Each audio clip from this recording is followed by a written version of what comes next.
अस्सलाम वालेकुम रहमतुल्लाहि व बरकातुहू।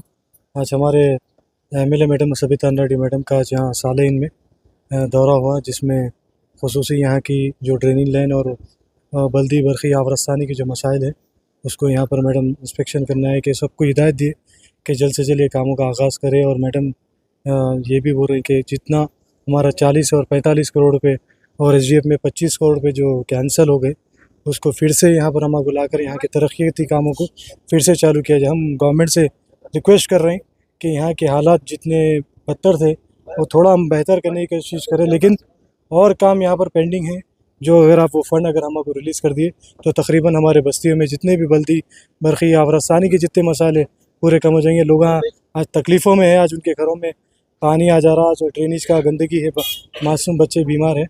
तो इसलिए हम गवर्नमेंट से रिक्वेस्ट कर रहे हैं और सदा हमारे नक़ीब मिल्लत अल्लाह बैरिस्टर सदुनी साहब की हिदायत पर। अस्सलाम वालेकुम रहमतुल्लाहि व बरकातुहू। అందరికీ నమస్కారం। జల్పల్లిలో వార్డ్ నెంబర్ 10 ఒకసారి చూద్దామని రావడం జరిగింది. గతంలో కేసీఆర్ ఉన్న 5 సంవత్సరాలలో జల్పల్లి మున్సిపాలిటీకి మొదటి ప్రాధాన్యత ఇచ్చి వాటర్ వర్క్స్కి కానీ, రోడ్స్కి కానీ, డ్రైనేజ్కి కానీ మ్యాక్సిమం ఫండ్స్ అలాట్ చేయడం జరిగింది.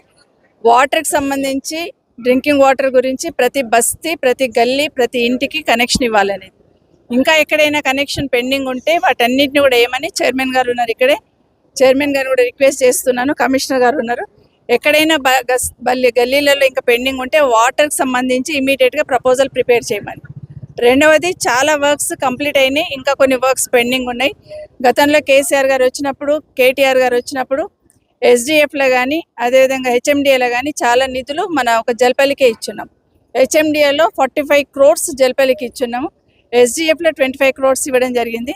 కానీ ఈ ప్రభుత్వం వచ్చిన తర్వాత, కాంగ్రెస్ ప్రభుత్వం వచ్చిన తర్వాత ఏవైతే నాట్ స్టార్టెడ్ వర్క్స్ అని ఉన్నాయో, ఆన్ గోయింగ్ వర్క్స్ ఉన్నాయో వాటన్నిటిని కూడా ఆపేయడం జరిగింది.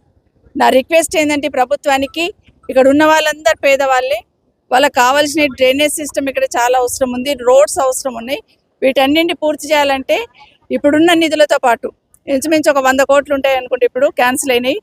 వాటితో పాటు ఇంకా అడిషనల్ అమౌంట్ ఇవ్వాలి ప్రభుత్వానికి. ఎందుకంటే ప్రజాపాలన అన్నారు, ప్రజాపాలన అన్నప్పుడు ఇంక ఎక్కువ ఇవ్వాలి కానీ తగ్గించొద్దు. ఇప్పటికైనా ఈ రాష్ట్ర ప్రభుత్వాన్ని, ముఖ్యమంత్రి గారిని ఒకటే విజ్ఞప్తి చేస్తున్నా, ఎక్కడైతే నిధులు ఆపేశారో వాటన్నిటిని కూడా ఇమీడియట్గా రిలీజ్ చేయండి.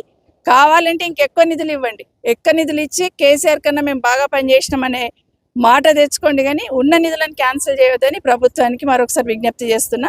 ఇప్పుడు ఏవైతే చూసానో బస్తీలలో డ్రైనేజ్ అవన్నీ కూడా మ్యాక్సిమం ఈ ప్రభుత్వం మీద ఒత్తిడి తీసుకొస్తాం, ప్రజల అవసరాలను ఖచ్చితంగా ప్రభుత్వం దృష్టికి తీసుకెళ్తాం, వాటిని పనిచేయించడానికి చొరవ తీసుకోవడం జరుగుతుందని మీ ద్వారా తెలియజేస్తా ఉన్నాను. ఎందుకంటే ఇక్కడ రెక్కాడితే కానీ డొక్కాడని వాళ్ళే, మధ్యతరగతి పేద తరగతి వాళ్ళే ఇక్కడ ఉంటారు. సో వాళ్ళందరి ఇన్ఫ్రాస్ట్రక్చర్ కోసమే గతంలో ఎన్ని నిధులు తీసుకొచ్చినా ఇంకా అంతకు డబుల్ పెట్టినా కూడా ఇక్కడ పనులు కంప్లీట్ కావు. కాబట్టి వాటన్నిటి కూడా నిధులు ఈ ప్రభుత్వం ప్రత్యేకంగా జల్పల్లి మున్సిపాలిటీ మీద దృష్టి పెట్టి నిధులు మంజూరు చేయాలని రిక్వెస్ట్ చేస్తా ఉన్నాను. లాస్ట్ 5 yearsలో బాడీ వచ్చినప్పటి నుండి, నేను లాస్ట్లో గెలిచినప్పటి నుండి ఈ ఒక్క వార్డులోనే 5 కోట్లు ఖర్చు పెట్టినాం. 5 కోట్లలో 1.5 crore డ్రింకింగ్ వాటర్కే ఇచ్చినాం. సో 3.5 crores రోడ్స్కి ఏదైతే ఇచ్చున్నామో దాంట్లో ఇంకో 50 lakhs పెండింగ్ ఉన్నాయి.